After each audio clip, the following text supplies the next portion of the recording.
Hello and welcome to Navigating to Success. I'm Focal Point Certified Business and Executive Coach Jeff Carlton, and I'm very pleased in this episode to have Mike Somerby, who's the Chief Marketing Officer and Chief Brand Officer for Duckworth in Bozeman, Montana. So, welcome, Mike. Thank you. Happy to be here. So, tell us about Duckworth. Tell us, interesting company. Tell us what you do. It is an interesting company, and depending on who you're talking to, there's a little bit of something for everyone, which is pretty unique these days in terms of apparel and actually e-commerce business in general with the products that you sell. And we are based in Bozeman, as you noted. However, we have 10,000 sheep about an hour and a half away in Dillon, Montana. And actually, right now during the summer, the sheep are high up in a mountain range grazing on summer forage. But annually, we take all the fleece grown on the backs of those sheep, shear it, get it processed all here in the United States, turned into yarns and then fabrics and then finished garments here in the United States. So we call it the sheep to shelf process and the sheep to shelf supply chain. So with that 100% American supply chain, that does satiate two of the core values of Duckworth when it was founded, which is one, to revitalize the American wool industry, which has been globally more or less outsourced to places like New Zealand, Australia, Uruguay, China, Turkey, etc. And then to revitalize the American manufacturing industry as it pertains to garments, which historically America at one point was just like auto manufacturing was the Yep. dominant producer of textiles and garments in the world. That's absolutely fantastic, and I love that is a core value, and that is one of the things I look at and encourage a lot. Not just for people in Montana or Wyoming or the Dakotas, wherever they are strengthening their state, but then looking at the bigger picture of how it affects the nation nationally and get some of that national pride back and honestly put good solid jobs, and not everybody is made to go to college, right? There are Yep, some people that absolutely. are highly skilled artisan craftsmen that don't have anywhere to apply their craft. Um, Absolutely. And the trades are just so important. And I think actually people are trending now to actually look at the trades as a really viable way of life. So a lot of signs and a lot of pieces of the puzzle are coming together all at the same time. yeah, that has been a trend that has been noted, and I see a lot of activity about it. Is there's a lot of money to be made in the trades, and if you've tried to hire a plumber, an electrician, or an HVAC person in the last 3 years, especially since COVID, they're really hard to find. They Uh, are. Yep. and they're all either really old or they're really young apprentice. So, um, Yep. no, I love that part too. So tell me a little bit more about the manufacturing process. Say it's all done in the United States. How much is actually done in Bozeman and in Montana? So all of the shearing is done in Dillon. None of the Right. actual manufacturing is done in Bozeman. This is where we have our just administrative HQ. We're very close to an airport. We're right in the middle of a bunch of highways. Um, as you know, it is a centrally located place regionally for a lot of different ways to go about the Intermountain West. Um, so this is just operations. But in Dillon, we raise the sheep year round, which requires um, a whole slew of different co-workers. You could say we have dozens of working dogs, both sheep dogs and guard dogs. We have shepherds that live 365 days a year with the sheep. Um, Unlike cattle, which can do a pretty good job fending for themselves out there in Yeah. national forest land, sheep are a little bit more vulnerable to a lot of different things. So you need to have someone there with them, making sure that they're safe and making sure that they're healthy. Um, so that is a pretty involved process, Oh as you could yeah, and probably imagine. it's one of the oldest arts that we know. I mean, 10 I won't make too much of a reference, but there was a really old book written at the beginning of recorded history about a dude walking around tending a flock of sheep. Just saying, folks. Um, Yeah, it's 13, and I that's think. not, you're outsourcing to and out of state, that is not uncommon for Intermountain agriculture. I mean, a lot of the grain goes out for processing. I know the cows get loaded up, and I think a lot of the stuff in Wyoming at least still gets shipped over to Kansas City. I know around here it does. So that's quite common. Yeah, so we do the shearing, which is right there in our own Oh yeah. shearing barn in Dillon. Yep. Yeah, you But don't that want to that move the animals around. That'd be terribly inefficient.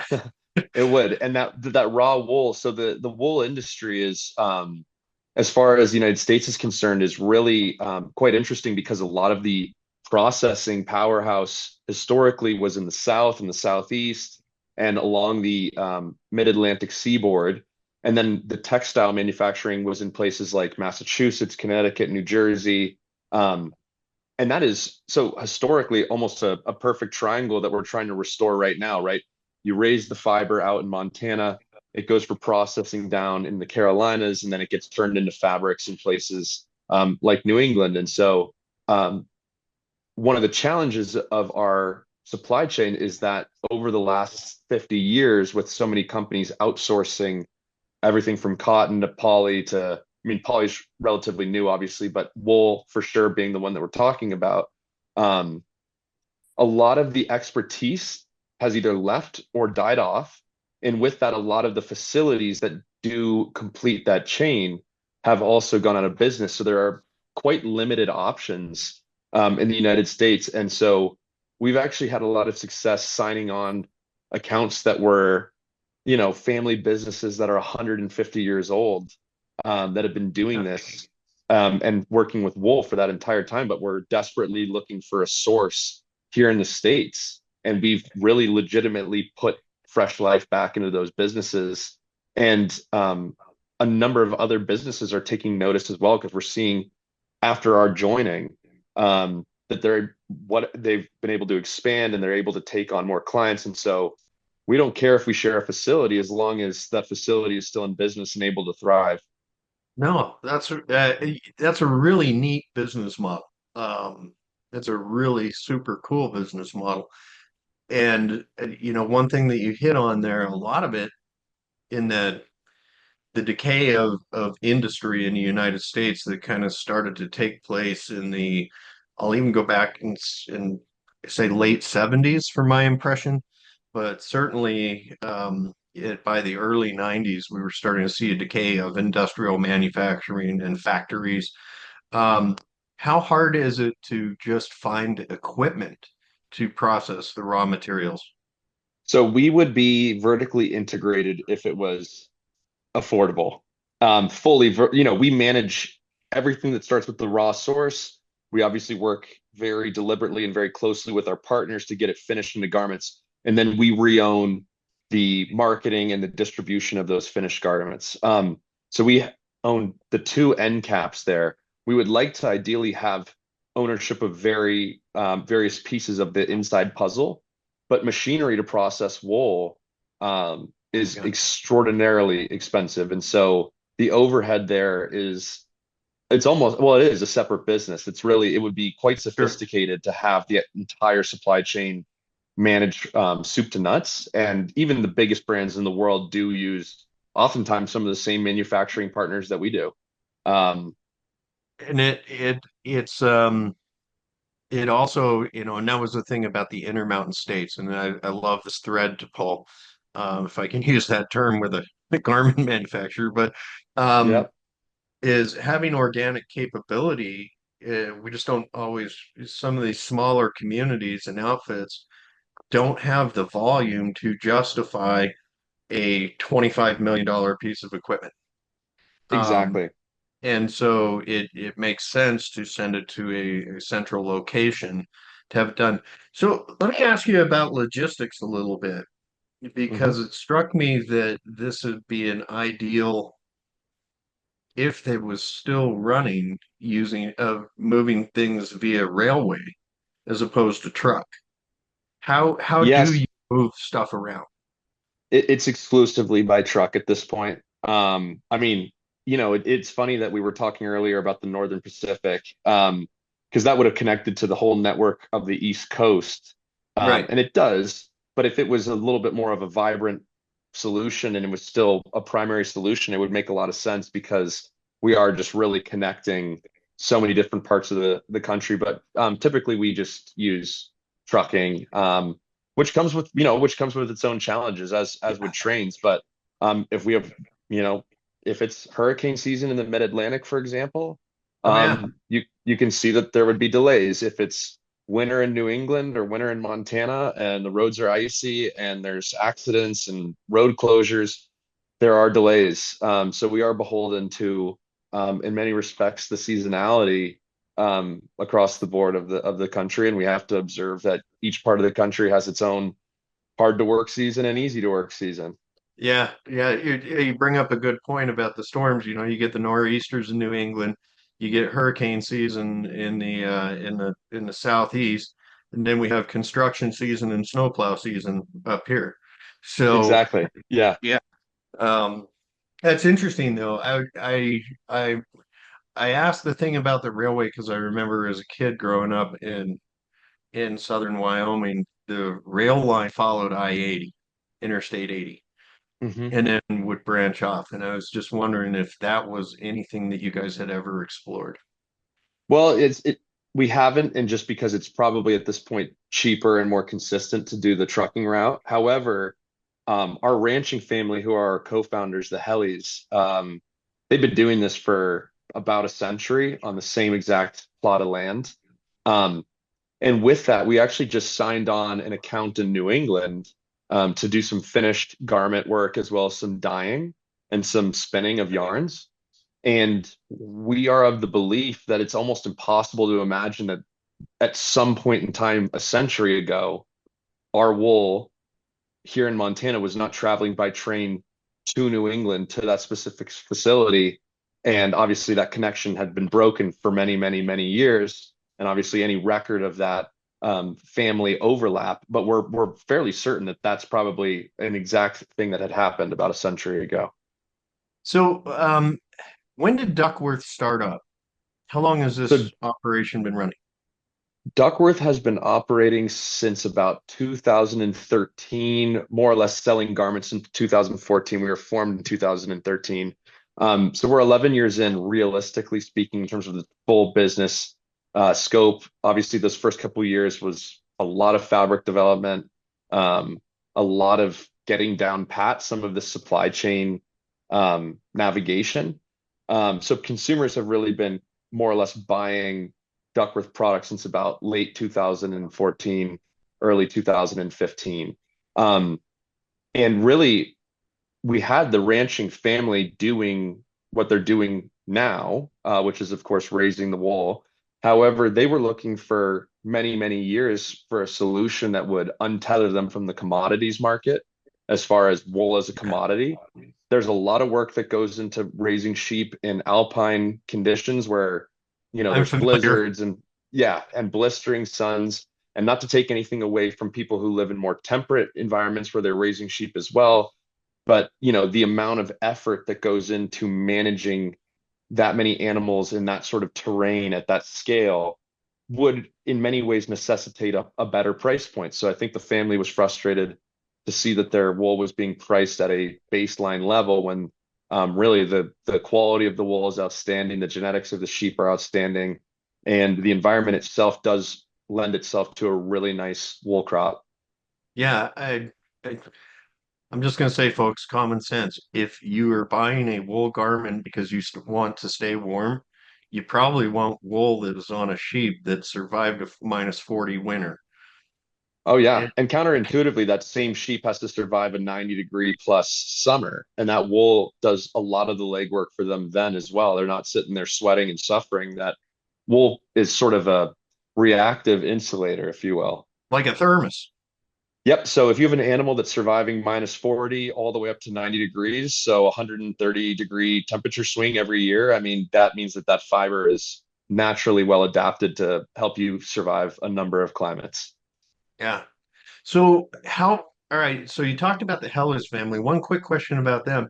Were they struggling um to get rid of their product? Were they struggling to find buyers prior to It this? wasn't it wasn't so much a struggle to find buyers per se, even though there was that, because, for example, every shred of fleece now goes into the Duckworth production. They have a single outlet for that effort. Um, Back then, they may have had dozens. And if, Right. six of those buyers go out of business or find another source, you're suddenly having to do sales and outreach and potentially, It kind of reducing the simplified an herd. entire aspect of their business. Takes a huge piece of headache and heartache out of the equation. Definitely. So have they grown the herd or the flock? The flock, well, back in the day, herds of sheep used to be as many as like 100,000 head. It wasn't unusual, especially in Montana and Wyoming, to see 100,000 head operations. So from that standing and from that point in time, the herd size has been reduced as American wool processing and demand and manufacturing capacity has also contemporaneously been reduced. However, we're able to maintain a really consistent number right now that's well supported with the landscape that we are able to work on, which is about 100,000 acres combined public-private land, um, and make sure that obviously the landscape is not decimated by that operation. A homeostasis is achieved. Um, but ideally, what we'd like to do is, as we outgrow that wool source, which we're butting up against 10 years into this business, is to create a situation where we can have a co-op or a collective with other ranchers of the region that buy the genetics of the Duckworth sheep and the Helly sheep that is one and the same, as well as employ some of the same practices. And so Yeah. therefore we can create a consistency of wool product. Because I think there's a lot of people in a lot of nearby regions that would grow their herd if they were confident they could get a decent price point. And they have land that's they're looking for a way to use it instead of sell it to people developing condominiums. Um, Correct. but We're we'll talk actually more about that one expanding the land. offline. So, how many core employees are at Duckworth apart from the Hellers family? Core employees would probably total about 10. Kevin. I was going to say seven, and then I was thinking, no, we've actually made a couple new hires here. We've hired about 10 people, including myself, to manage the operational HQ portion of the business. However, when you consider all the people that are involved throughout that supply chain, there really are thousands of people that are touching heli wool by the end of the production cycle. So, but core employees about 10. So, were you on board when the company was formed? I was not actually. I joined about 4 years ago, a little over 4 years ago. And actually, I was hired on to transition the business from a brick and mortar model to an e-commerce model. The reason being is that the COVID pandemic, um, Yeah, it impacted on a state to state level. I mean, could businesses even be open? And then if they were opened, to what degree could consumers go in there and interface with the product? And how would the employees, I mean, employees may have not wanted to be there, and then therefore they maybe weren't as right. zealous in their sales pitch or their customer facing, interactions. And so we were like, this is probably a really good opportunity to take advantage of a new and emerging technology, which had been around, but I think really got its heyday during the COVID-19 pandemic, which was obviously an e-commerce business model. So we went from a Well, it kicked majority people wholesale off to it kicked people off the porch to start competing with Amazon instead of just get wiped off. Um, exactly. so and in some ways, it's a great restoration out of something that was just ridiculous. But so one last question, because we're about out of time here. What would you say is the biggest challenge um, that you guys are facing right now to overcome? What is the things that you are focusing on? The one of the biggest challenges is production consistency. So when you have, for example, a company that manufactures in China, um, there are many benefits, obviously, and that's why most companies would do it, to working in an overseas market where labor restrictions are less tight, if existent at all. Um, Environmental regulations are less tight, if existent at all. And so you might have a facility in China where people work 16-hour days, 7 days a week. And you can imagine, and also for a rate of pay that really almost keeps them glued to that position for potentially life. Yeah. Whereas in America, people, and for good reason, have, you know, 8-hour days. They have rights, they have options, they have opportunity to go elsewhere. And so, with that being said, like any business in the United States, you're going to have turnover. And with turnover, you're going to have to train up new people and make sure that the system is maintained even as people transition and transition out. So one of the things that's really difficult is that consistency. And we found partners that we think have facilitated business environments where people want to be there long term. But that's a big challenge. And the other challenge is, of course, giving these facilities that could be, vestiges of gargantuan, huge legacy operations enough business to actually justify staying open. They have a lot of machinery often in the facilities that's just going unused. So giving them just enough life, if that's all we can do, so that they can continue to keep producing for us without having to make tough business choices, and ideally find other clients to also help turn on some more and more and more of that machinery.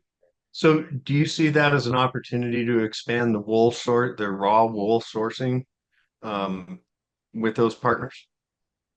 It is definitely, there is a lot of room to grow with those partners. However, we still need to make sure that we're selling enough product at the end of the day to justify um, buying that wool collective co-op type of operation that we're looking to start getting going. It very interesting. Well, I could sit here and talk to you about this for another half an hour, 45 minutes, because it's fascinating having grown up around the industry as a kid. But any parting shots before we wrap it up? We're American made. We're from Montana, and we make garments that I mean, for 4 years, I've worn almost exclusively Duckworth every time I go outside, and for good reason. And if there was a better option, I would do it. So people could head to www.duckworthco.com, if I can be so shameless as to plug the URL, and see That's what why, works for you, because it really, really works, and it's very comfortable, and you're supporting something really, in my opinion, quite noble. yeah, I agree. Um, One last question. Are you hiring? And if so, what skill? Right now, we are not hiring internally because we've grown very efficient for the revenue that we generate to have the amount of people and the skills that we have right there. But every year we do hire about 1 to 2 people, and people that would specialize in e-commerce of any sort, whether it's web management, product management, or web marketing in general, would be a very suitable person to send in an application. There we go, folks. All right, Duckworth, check these guys out. This is a business and an industry. Um, and I will tell you, there are wool garments that last hundreds of years. So some of the stuff you buy doesn't last you 3 years. This stuff will last. So, It does. Yep. well, thanks everybody for joining us, and thanks, Mike. We'll see Love everyone being next time here. on Dating to Success.